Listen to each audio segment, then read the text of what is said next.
Terima kasih atas kesempatannya. Saya Iwayan Yosef Liawan, CGP Angkatan 1 dari Kabupaten Badung. Kali ini saya akan membagikan pemahaman saya, rangkuman materi, koneksi antar materi dari modul pengambilan keputusan sebagai pemimpin dalam pembelajaran. Nah, yang pertama, guru sebagai pemimpin dalam pembelajaran, bagaimana menurut pandangan Ki Hajar Dewantara dengan Pratap Trilokanya, yaitu Ing Ngarse Sung Tolodo, Ing Madya Mangunkarse, dan Tuturi Handayani. Jadi Pratap Triloka ini artinya di depan memberi contoh, kemudian di tengah memberi semangat, dan di belakang kita memberikan daya dorongan atau kekuatan kepada siapa? Kepada anak didik kita tentunya. Nah, kaitannya dengan guru sebagai pemimpin pembelajaran, jadi kita dalam mengambil keputusan haruslah memberikan contoh yang baik bagi siswa-siswi ataupun bagi rekan-rekan kita di sekolah. Kemudian, keputusan yang kita ambil tentu saja harus memberikan suatu semangat. Jadi, murid-murid kita melihat kita mengambil keputusan, dia jadi bersemangat. Kemudian keputusan yang kita ambil juga harus mampu memotivasi siswa-siswi kita untuk semakin berkembang ke arah yang lebih baik. Jadi itu hubungan antara pengambilan keputusan dengan Pratap Triloka dari Ki Hajar Dewantara. Kemudian selanjutnya, nah, bagaimana hubungan antara pengambilan keputusan dengan nilai-nilai diri yang sudah kita miliki. Jadi sebagai guru tentu saja dari kecil hingga sampai sekarang kita memiliki nilai-nilai yang ada dalam diri kita secara sadar maupun tidak sadar. Nah, dalam mengambil keputusan, bagaimana nilai-nilai tersebut mempengaruhi keputusan kita? Tentu saja nilai-nilai tersebut akan mempengaruhi keputusan kita dengan sangat signifikan. Contohnya, jika dalam diri kita memang sudah memiliki suatu nilai kesetiaan, maka jika nanti kita menghadapi masalah dilema etika, yaitu antara misalnya kesetiaan melawan kebenaran misalnya, tentu saja nilai kesetiaan itu akan mempengaruhi suatu pengambilan keputusan kita. Nah, untuk agar tidak nilai itu tercampur, maka dalam mengambil keputusan kita harus memperhatikan 9 langkah uji pengambilan keputusan. Jadi itu caranya.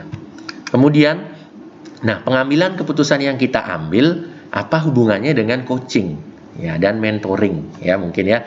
Jadi coaching dan mentoring itu adalah memberikan motivasi, saran untuk sukses, arah lebih baik, mengembangkan potensi yang ada dalam diri kita, memberikan dukungan, mengarahkan tujuan. Jadi itulah tujuan-tujuan dari coaching ya.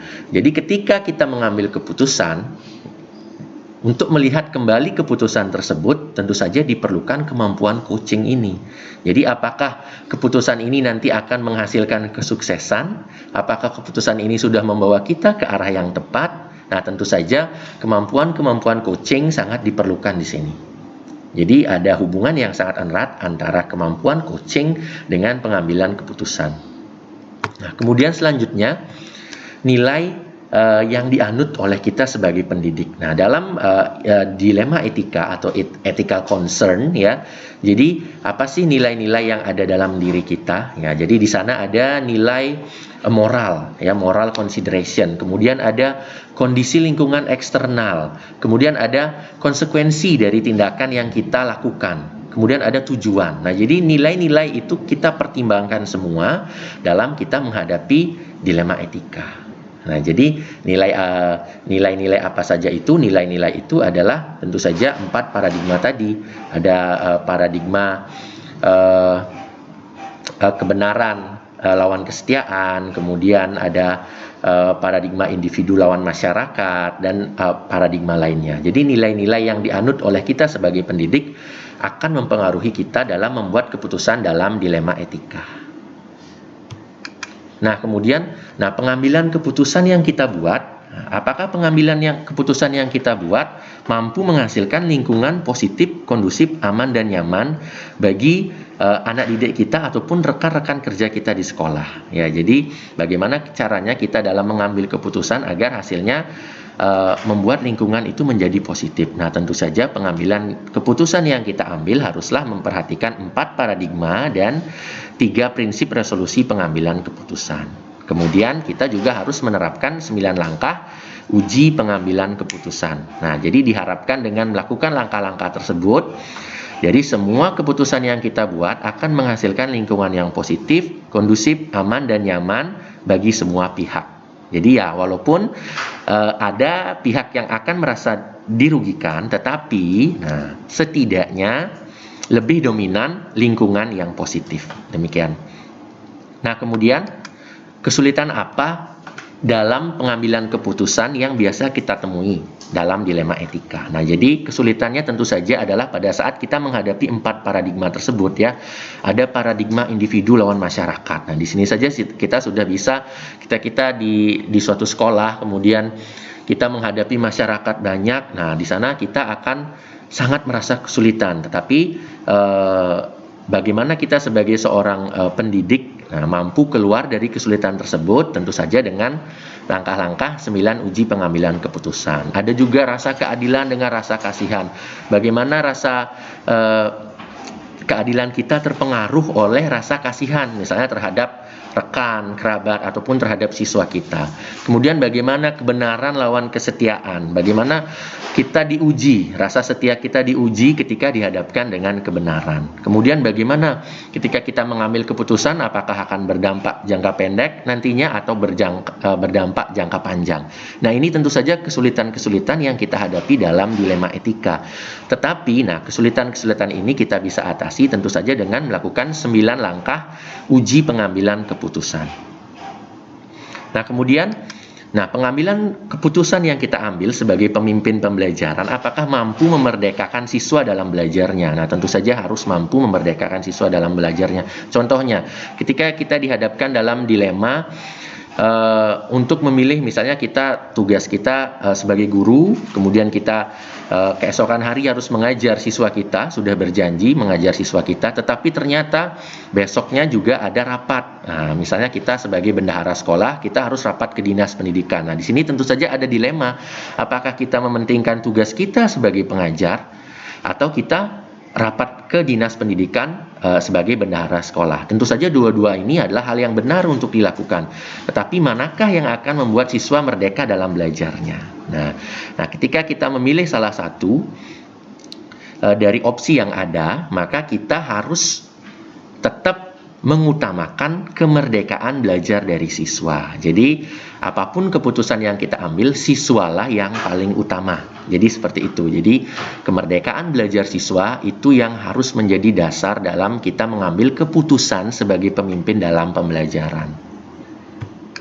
Nah, kemudian pengambilan keputusan kita sebagai pemimpin dalam pembelajaran ini erat hubungannya dengan masa lalu, kemudian hasilnya akan dicapai di masa depan. Nah, maksudnya adalah ketika kita di masa lalu sudah pernah mengambil keputusan yang sama, maka kita jadikan sebagai acuan atau jadikan sebagai pembelajaran dalam mengambil keputusan berikutnya yang hampir mirip mungkin kasusnya. Nah, kemudian masa depanlah yang kita jadikan sebagai pertimbangan. Jadi, masa depan tentu saja masa depan dari siswa-siswi kita terutama jika terlibat dalam pengambilan keputusan tersebut, dan masa depan bagi kita sendiri juga. Jadi apa dampaknya jika kita mengambil keputusan tersebut?